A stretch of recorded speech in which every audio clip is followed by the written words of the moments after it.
conditions in Russia yield clear insight into how technological tools, legal instruments, disinformation campaigns, and unchecked political power can coalesce to erode media freedom. Facilitating situational understanding will enable communicators to responsibly preserve trust, accessibility, expressive freedom, and the supervisory role of media through autonomous investigative authority.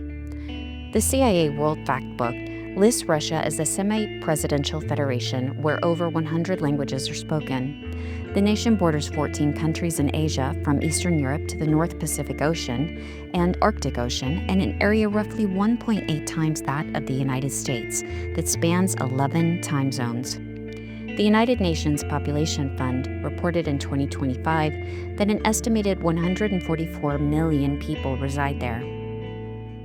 The country once fit the Soviet communist theory of Siebert, Peterson, and Schramm's four theories of the press with Marxist-Leninist ideology promotion by state-owned propagandistic media.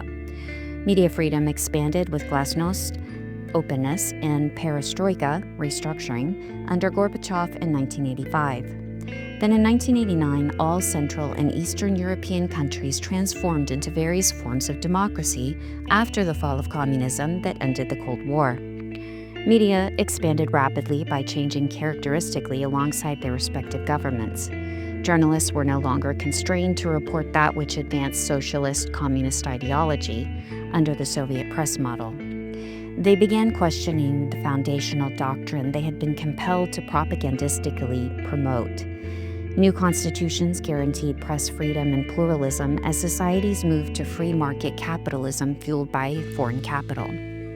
Journalists either took over operations or state-run transfer bodies liquidated press organizations. The state retained influence over broadcast and public media, while print media moved from state control to private ownerships by banks, investors, businesses, and professional journalist associations. In Russia, advancements that gave media relative freedom from interference under Yeltsin's tenure from 1991 to 1999 were lost when Putin rose to power. The nation shifted toward the authoritarian model in which the state controls or heavily censors media of any content perceived to undermine state-approved ideology. The CIA notes that, quote, Russia shifted toward a centralized authoritarian state under President Vladimir Putin, in which the regime seeks to legitimize its rule through managed elections, populist appeals, a foreign policy focused on enhancing the country's geopolitical influence, and commodity-based economic growth, end quote. State media control escalated considerably since the full-scale invasion of Ukraine in 2022 through media concentration, as most independent media outlets were forced to close. State-controlled media promotes pro-Kremlin narratives and controls other media by holding ownership shares without transparency. Content deemed to undermine state-approved ideology is heavily censored. Loss of public trust in media has resulted from the weaponizing of information through disinformation campaigns, the fake news phenomenon, and outright propaganda. Russia blocked certain media outlets as undesirable and criminalized working with them. A ban was also placed on foreign media entry and accreditations denied. Any member of the press receiving salaries from abroad must declare themselves as foreign agents to the government when reporting inside Russia, which is a declaration that comes with inherent dangers. This effectively creates a ban on outside press that limits the dissemination of worldwide perspectives into Russian territory, as international news is only covered by Russian outlets that are censored for content and word choice. Media messaging is restricted through laws which threaten Russian journalists with imprisonment. Even using the word war instead of special military operation risks 15 years imprisonment for discrediting the armed forces. Journalists have been murdered for speaking truth to power and the public, which has a chilling effect on media freedom. Self-censorship is incited through fear of a clear and present danger to themselves and their families, as they are targets for the same human rights abuses that they have witnessed. This understandably causes hesitation to report on the regime tactics of harassment, material confiscation, visa denial, imprisonment, abduction, and murder, as they may in turn face the same fate. Though frequently covered, news of the war is limited to the dissemination of state-approved narratives that greatly distort situational realities. Russian citizens are left without credible information on global issues of great importance to them, including news of the war. Soldiers are sent to fight based on false pretenses and may only gain a true situational picture after deployment. To push citizen support for the unpopular war, domestic disinformation campaigns have pushed fabricated narratives that are defamatory to Ukraine. In an attempt to leverage historical hostilities from World War II, President Zelensky was falsely labeled as the leader of a Nazi nation. In truth, he is the Jewish descendant of a family who fought Nazis in that war. Steps have been taken in the last 20 years to limit cultural voices as well. With Russian as the official language, education in minority languages has greatly diminished. Activists for multilingualism have largely been constrained by a climate of fear, but ethnic languages have been harnessed for anti-war messages as minorities faced higher death tolls. The resistance is minimal in Russia, but is growing among expatriates living abroad. Reporters Without Borders currently ranks Russia at 171 out of 180 countries in the World Press Freedom Index. RSF states, quote, "Since Russia's large-scale invasion of Ukraine in February 2022, almost all independent media have been banned, blocked, and/or declared foreign agents or undesirable organizations. All others are subject to military censorship," end quote. This places them in the very serious category given the high number of detentions, convictions, and murders. This echoes the Committee to Protect Journalists' Global Impunity Index ratings that place Russia in the top 5 countries for imprisoning journalists as of December 2024. Freedom House labeled Russia a consolidated authoritarian regime that is not free, and graded Russia with 12 out of 100 for freedom in the world and 17 out of 100 for internet freedom. According to the United Nations Agency for Digital Technology, International Telecommunication Union, 94.4% of Russians were using the internet in 2024.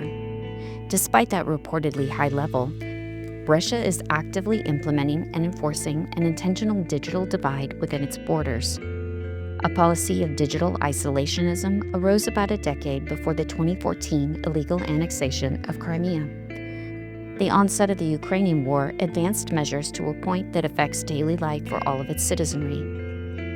As of 2024, the state-controlled Internet Regulatory Agency, Roskomnadzor, blocked over 1.2 million websites from operating, while 500,000 were heavily censored. Virtual private network apps are also habitually blocked to prevent website access workarounds. Russia has been tightening control on all media outlets, the content they produce, and limiting of citizens' ability to contact journalists. Messaging apps frequently experience government-induced throttling.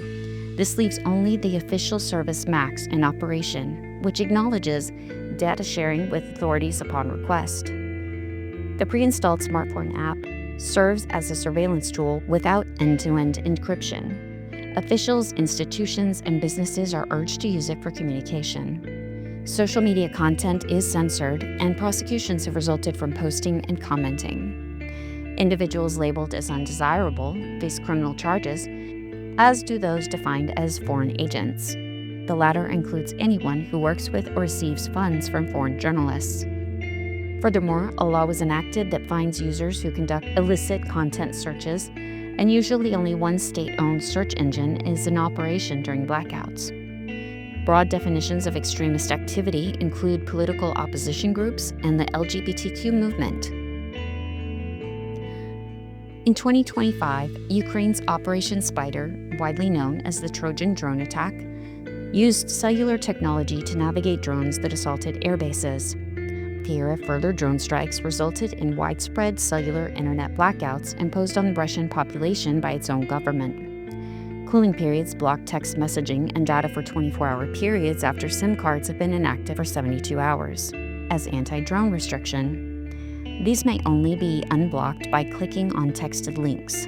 This leaves meter boxes, appliances, cars, portable routers, and other equipment unable to be reactivated. Shutdowns persist despite proving ineffective, given the continued drone strikes on Russian oil refineries. All Russian citizens must contend with the negative effects of intermittent cellular internet interruptions affecting daily life. The Associated Press reported that medical monitoring apps do not alert users with critical warnings, and credit cards are useless to pay for public transportation. Outages come without warning and may last hours per day or days on end. Only a few official websites, email, authorized social media, 2 online markets, some online services, and the Russian-owned search engine Yandex have been approved by the government for inclusion on whitelists that allow for continued operation during blackouts.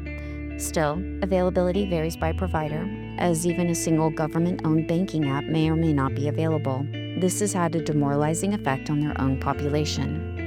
Russia also disseminates propaganda beyond its borders with web bots that push official narratives through fraudulent articles, cloned websites, illegitimate domains, AI-generated content, paid influencers, and manipulative social media posts. Pro-Kremlin war correspondents post propaganda, though most have never seen the front lines. Russian troll factories weaponize social media with strategic misinformation to demoralize and confuse Ukrainians, while disinformation campaigns attempt to foment societal discord and influence elections among their democratic allies. The U.S. Cyber Command, citing the European Union Disinformation Lab, describes a Russian disinformation campaign known as DoppelGänger, which has been operating consistently since 2022 by the Russian social design agency and Structure and National Technologies. The largest contrast between the media coverage by Ukraine and Russia results from authoritarian government censorship by the latter, which criminalizes the criticism of military actions. Conversely, Ukraine has strategically employed social media channels to bolster internal morale and foreign support. Zelensky weaponized social media by maintaining a consistent authoritative presence, with expert branding as a strong leader, to broadcast compelling messaging that encourages support for his country. His approach has earned 4 times the number of followers that Putin has. Citizens have also utilized social media to share their personal stories and to upload war crimes that document their accounts in real time. Ukraine is currently ranked by the Reporters Without Borders World Press Freedom Index at 62 out of 180, which surprisingly places them in the problematic category, with the United States at 57. RSF states, quote, "The large-scale invasion launched by Russia on February 24, 2022, threatens the survival of the Ukrainian media. In this information war, Ukraine is on the front line of resistance against the expansion of Kremlin's propaganda system." Freedom House labeled Ukraine a transitional or hybrid regime that is partly free, as it is graded at 51 out of 100 for global freedom and 62 out of 100 for internet freedom. Dimitrova defines global journalism as being, quote, "produced within a specific media system, which is typically a national-level media system, embedded within a regional and global network," end quote.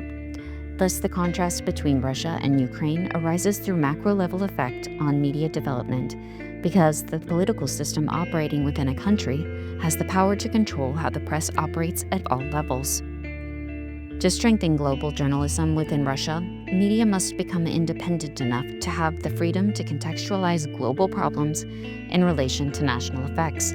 This may only come with the regime change that the nation leadership fears.